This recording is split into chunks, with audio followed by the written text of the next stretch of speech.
Hey there guys, I'm here with the Sunday of Wrestlecade review. Sorry this is the day after.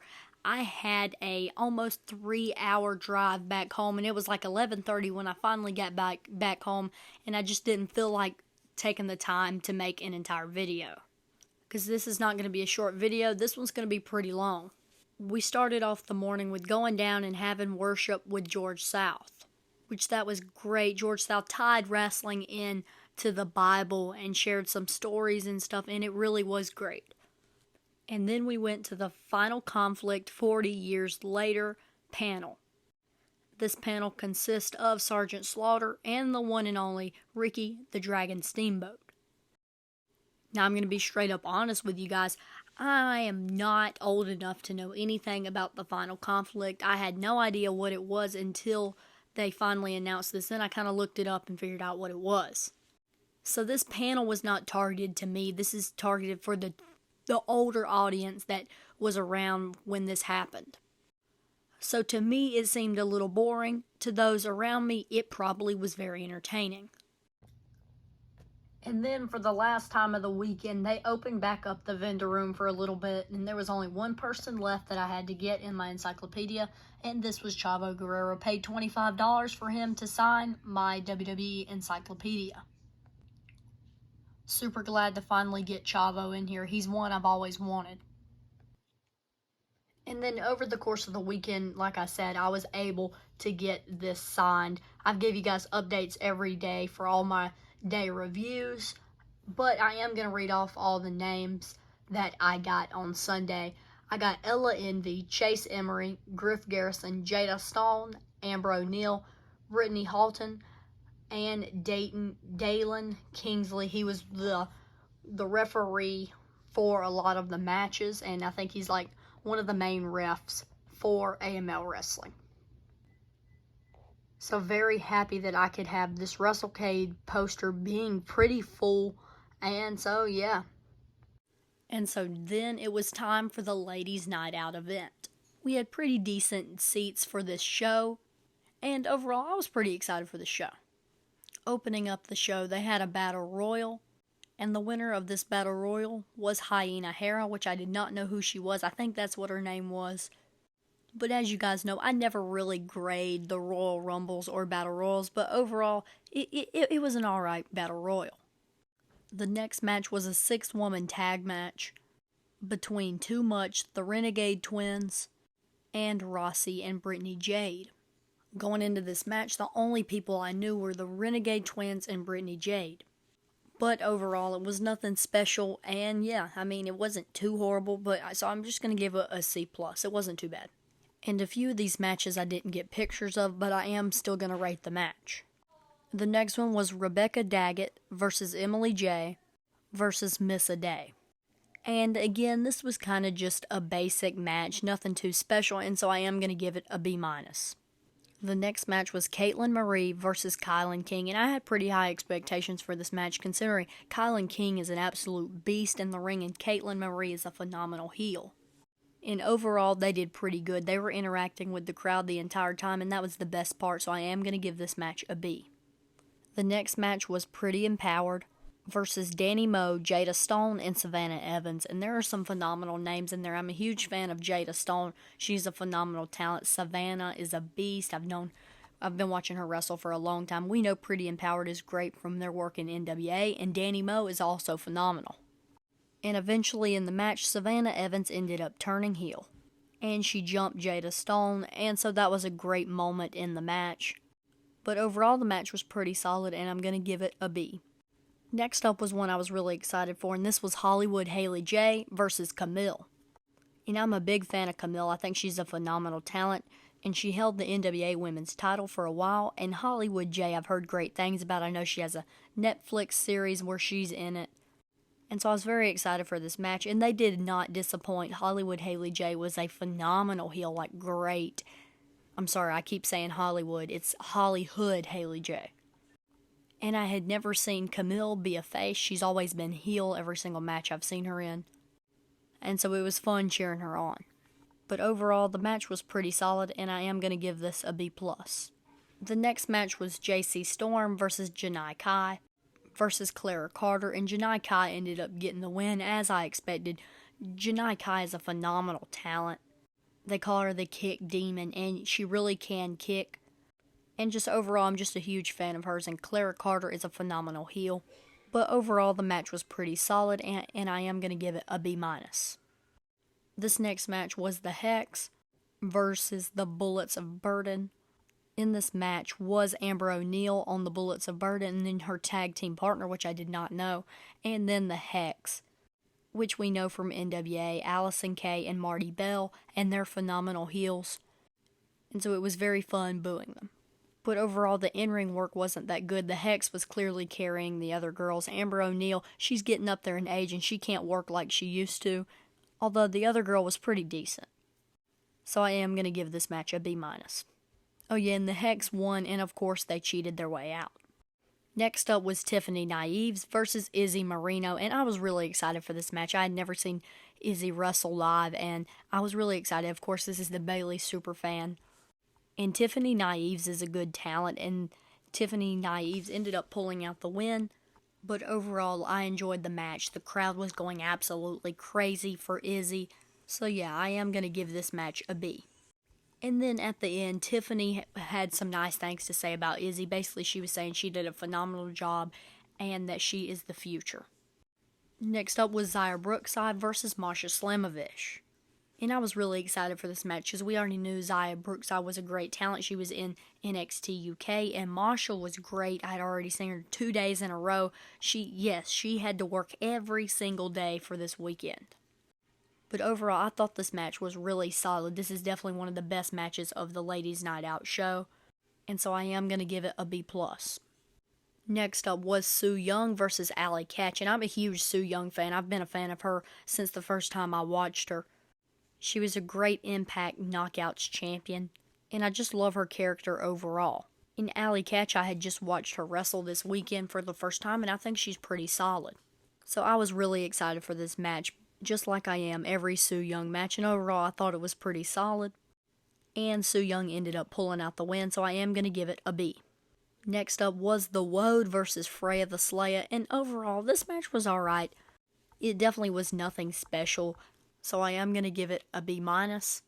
Freya the Slayer ended up pulling out the victory.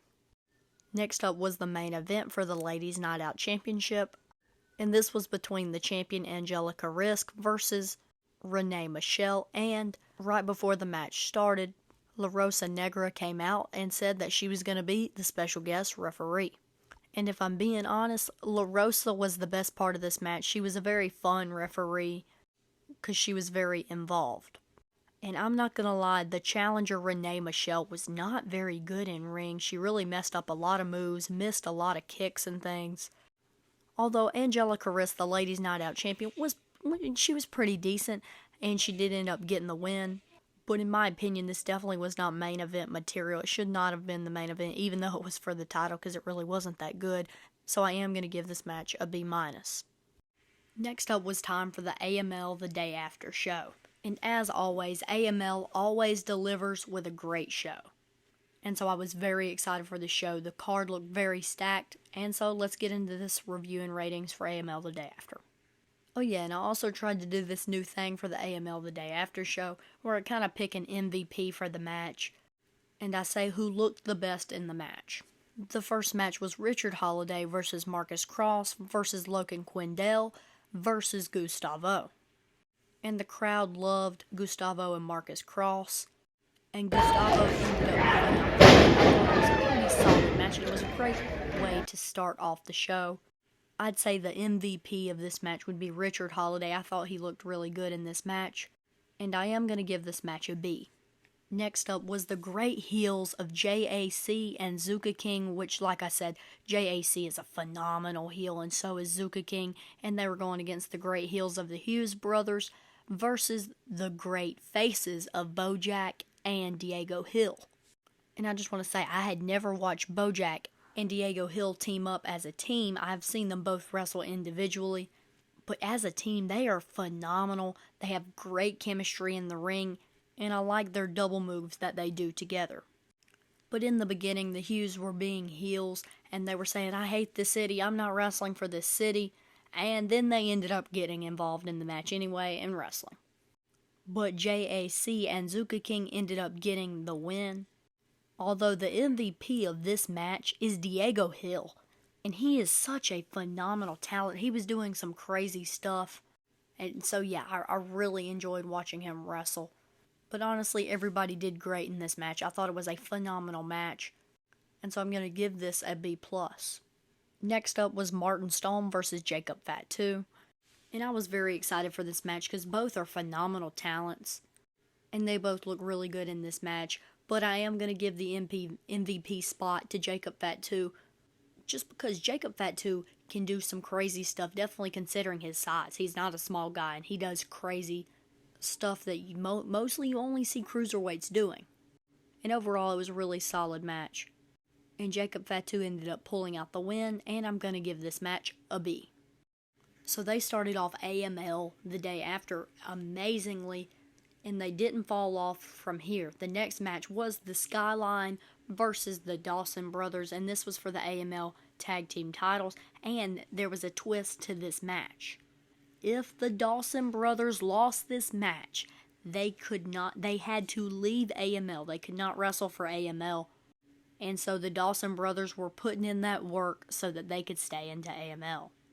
And during the Dawson Brothers entrance, they had a bunch of fans come out with the family shirts that are the Dawson Brothers. That's their merch shirts.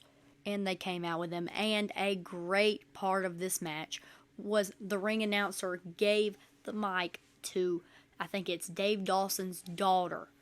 And she said, "Here's my uncle and my dad, the Dawson Brothers." And so she kind of ring announced them.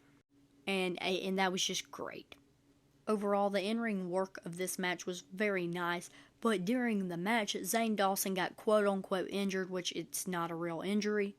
And so then this turned into a 2v1, and it's like, oh my gosh, it's impossible. They're not going to be able to come to AML. It's only Dave, and he's having to go against the Skyline.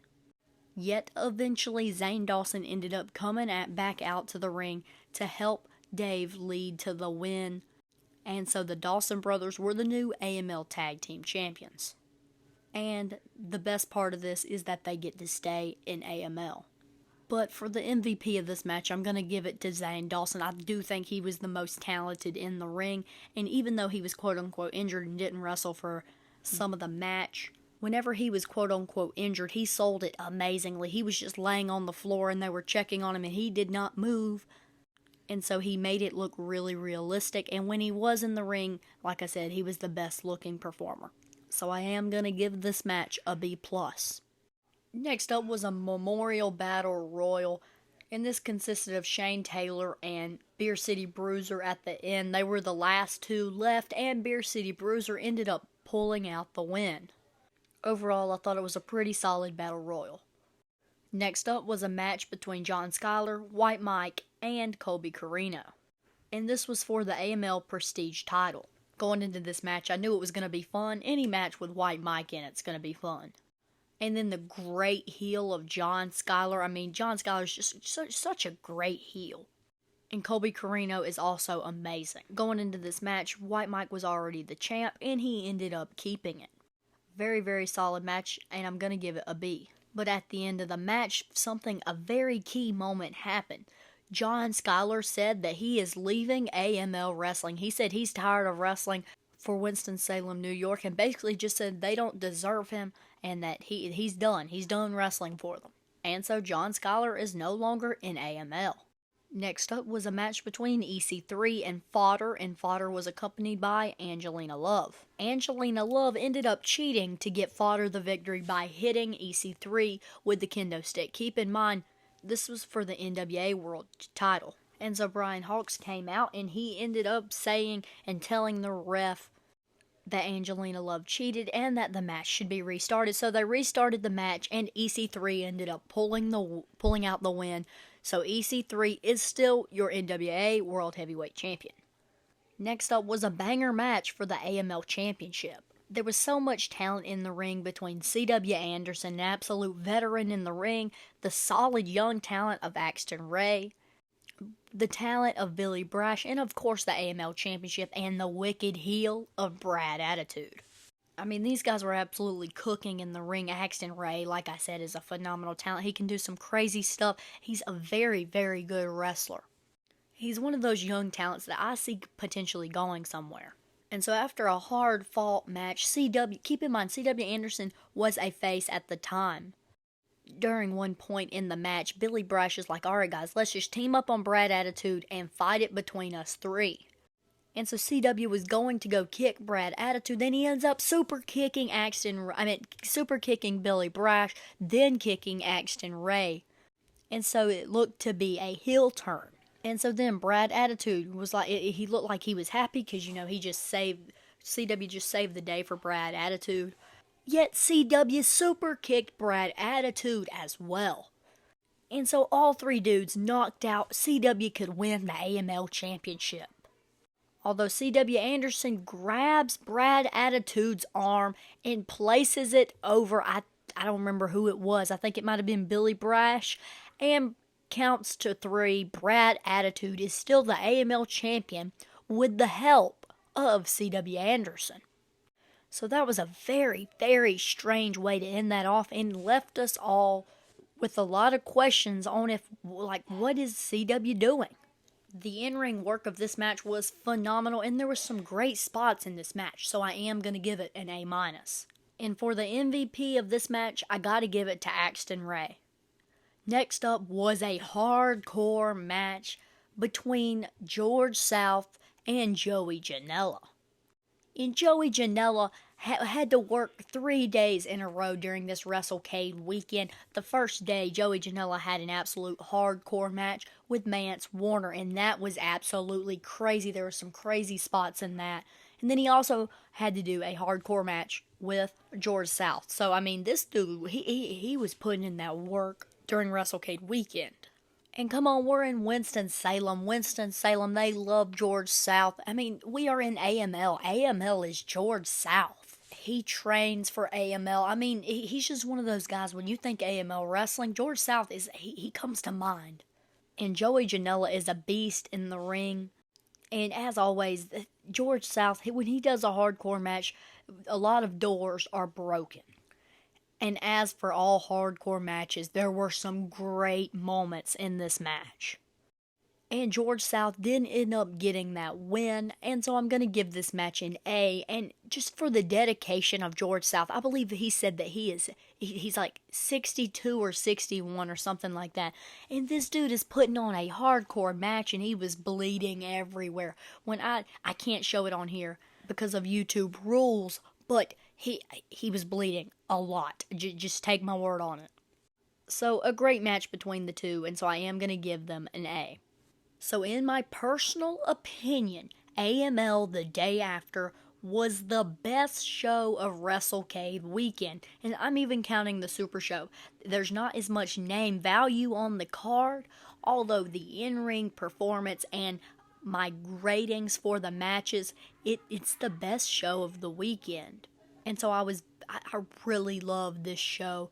And so, yeah, overall, Wrestlecade weekend, as always, was an absolute blast. There were some great matches, and I got to meet some very talented superstars that I've been wanting to meet for a while. So, very happy for Wrestlecade weekend, and I'm ready for next year's Wrestlecade